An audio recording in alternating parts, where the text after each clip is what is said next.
میرے آقا نبی کریم صلی اللہ تعالی وسلم نے ارشاد فرمایا اگر صبر ایک مرد ہوتا تو وہ کریم سخی ہوتا.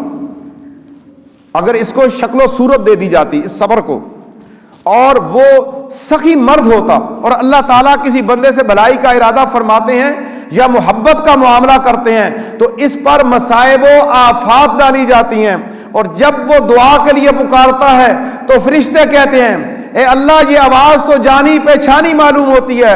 وہ بار بار یا رب یا رب یا رب پکارتا ہے تو اللہ تعالیٰ فرماتے ہیں لبیک و سعدیک، یعنی میرے بندے تیری آواز میں نے سن لی ہے، میں حاضر ہوں، تو مجھ سے جو مانگے گا میں تجھ کو عطا کر دوں گا.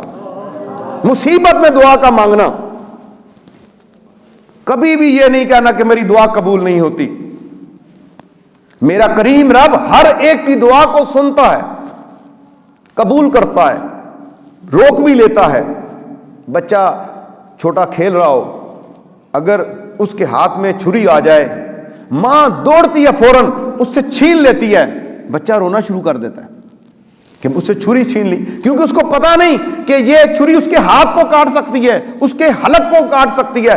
ماں سمجھتی ہے یہ چھری اس کے لیے نقصان دہ ہے، حتیٰ کہ بچہ روتا رہتا ہے، ماں اسے چھین لیتی ہے کیونکہ اس کو ضرر دے سکتی ہے. اللہ تو 70 ماؤں سے زیادہ پیار کرتا ہے.